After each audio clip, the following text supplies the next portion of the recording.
In the year 2000, an uprising began in Palestine. Like most Americans, Allison Weir, the editor of a small-town newspaper in California, knew very little about the conflict, other than what she had gleaned from the evening news or newspaper headlines. Neither a Muslim nor a Jew, she nevertheless became more curious about the topic of the Palestinian uprising.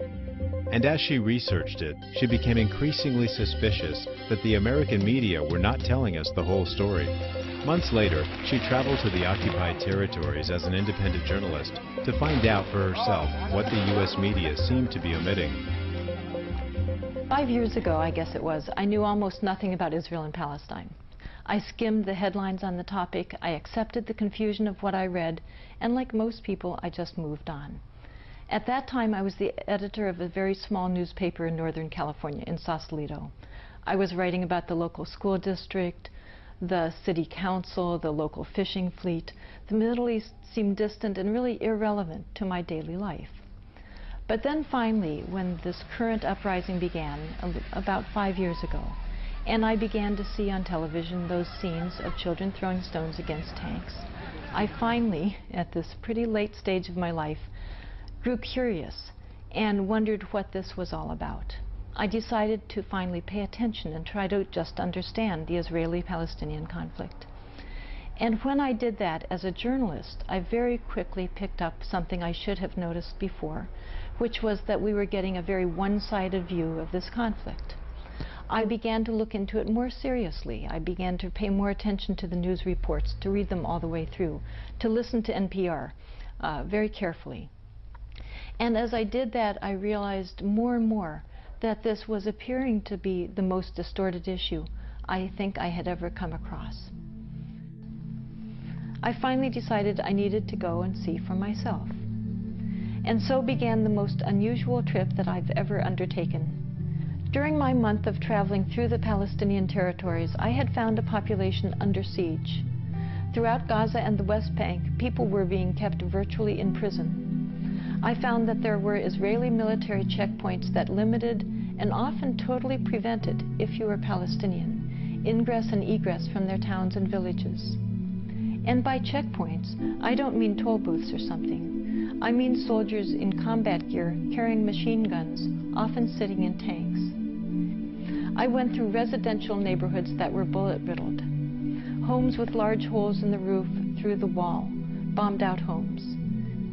When children saw that I was interested in the spent bullets scattered on the floors, they brought them to me by the handfuls. In Gaza, I saw beautiful agricultural lands bulldozed, orchard after ancient orchard that had been razed. I saw 100-year-old palm trees next to the sea that had been flattened, an entire grove of them. I saw families whose breadwinners at that time had been out of work for 5 months, now it's 5 years, because they were not allowed out of their towns to go to their work.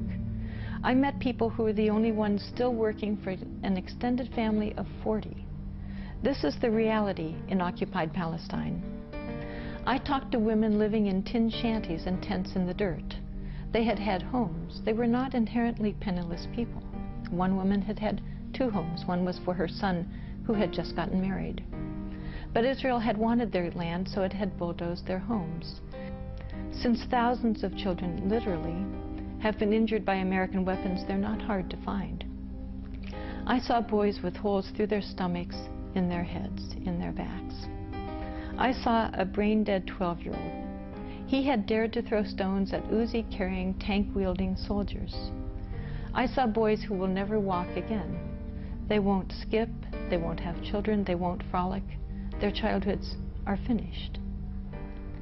This is what I saw in Gaza. And then I visited Ramallah. I visited a newspaper office with sandbags around against the bullets the Israeli military shot at them on occasion. And then I visited Bethlehem, where I saw an infant. I saw a hospitalized baby whose mother had not been able to visit him for months because she was not allowed out of Gaza to visit her sick baby. And this is what I saw in Palestine. But it's not what I saw when I read the San Francisco Chronicle when I returned to the United States. And I went to the library to see, upon my return, what the newspaper had printed for the 30 days that I was gone. As I looked through the pile of newspapers, I was appalled at what had been considered news coverage. I discovered that there had been no mention of 9-year-old dead Obai, no mention about a mother of 3 being killed in Ramallah, nothing about paralyzed children or women drinking tea in the dirt. Instead, I read only about an Israel under siege. I found it difficult to answer their questions. I was tired of telling people that Americans don't know what we're doing, that our newspapers don't tell us. 3 months after returning from Palestine, Alison Weir quit her job and founded If Americans Knew, an organization dedicated to quantifying the ways in which the American media was misinforming the public about the conflict. Ms. Weir explains her group's methodology, analyzes the data, and reports on the key findings. We decided to really look into the news coverage of Israel and Palestine analytically and statistically to really understand what is going on. And we decided to choose clear, objective categories that would be as immune as possible to subjective interpretation. And we decided to look at how deaths were being covered by our media. Now, the important thing is that we looked at how deaths were being covered among both populations, Israelis and Palestinians. It's my view, and I'm sure yours, that they're all human beings, that all human beings' deaths are equally tragic and quite newsworthy. We looked at the first year because that's such a significant period. First impressions are so powerful. They lead us all to conclude about who initiated the violence, who is retaliating, who is the victim, who is the aggressor. It's very significant. Then we decided to also look at the coverage for last year, for 2004, to see if any patterns we discovered in the first year were then continued in the second year, or whether coverage changed significantly. We specifically studied the New York Times and the 3 major networks. We looked at ABC, CBS, and NBC, their evening primetime news shows. Now, to do this study, the first job was a very sad job, to discover how many people had been killed during those 2 years, how many Israelis and how many Palestinians. And to learn that fact, we went to an Israeli human rights organization, B'Tselem, which is very respected and quite careful in its gathering of data. It gathers information for both Israelis and Palestinians. So in looking into how many people had been killed in that first year, we discovered that 165 Israelis had tragically been killed by Palestinians, and that 549 Palestinians had tragically been killed by Israelis. In 2004, what you discover is that 107 Israelis had been killed, which was a reduction. It was about 30% less than the first year. So they had experienced a calmer period of time.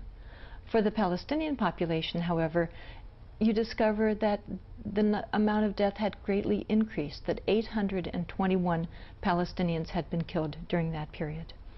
That they were, therefore, Palestinians were being killed last year by a rate of 8-to-1 over Israeli deaths. Now, keeping those numbers in line, we then looked at what the New York Times had reported and what these major networks had reported. For example, we found that ABC had covered Israeli deaths at a rate 3.1 times greater than Palestinian deaths. We discovered that CBS had covered Israeli deaths at a rate almost 4 times greater, 3.8-to-1.